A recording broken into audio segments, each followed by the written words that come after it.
Assalamualaikum warahmatullahi wabarakatuh. Baiklah, kami dari kelompok 5 akan mempresentasikan hasil diskusi kami yang berjudul Tragedi Tanah Adat yang terjadi di Nusa Tenggara Timur. Baiklah, pemateri 1 yang akan dibacakan oleh Latifah.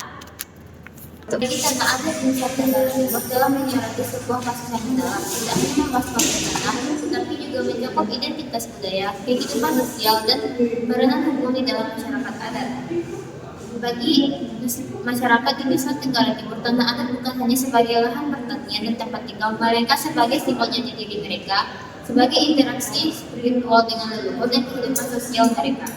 Namun, ketidakjelasan mengenai batasan-batasan milik tanah telah memicu konflik yang berlarut-larut seperti yang terjadi pada Oktober 2024 di Pulau Alam, Nusa Tenggara Timur.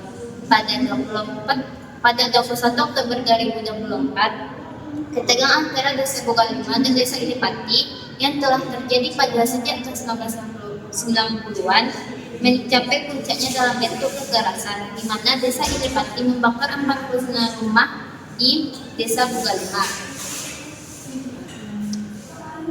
Insiden ini menewaskan 1 orang dan menyebabkan 4 orang lainnya luka akibat lemparan batu kecil.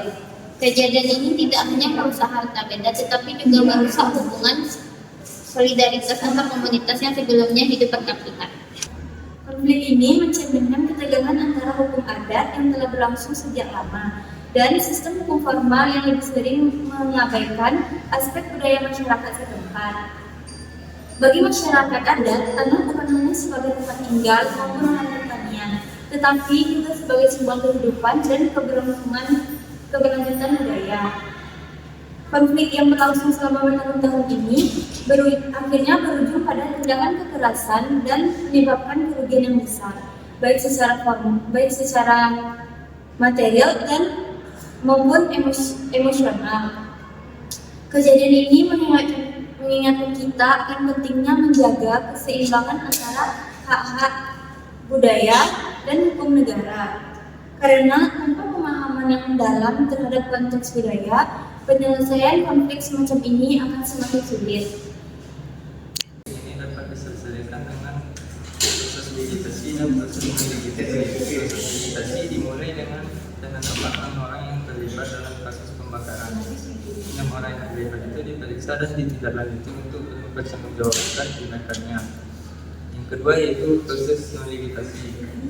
Proses non-ligitasi adalah mediasi antar tokoh masyarakat yang dilakukan oleh pemerintah dan aparat negara untuk mencari solusi damai. Yang kedua yaitu dampak dari konflik ini yaitu melibatkan aspek sosial, ekonomi, dan budaya.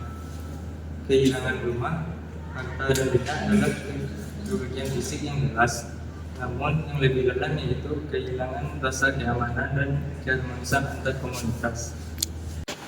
Bagi kami, tragedi ini menunjukkan bahwa tanah adat bukan hanya sekedar masalah klaim kepemilikan semata, tetapi juga bagian yang tak terpisahkan dalam kehidupan masyarakat adat.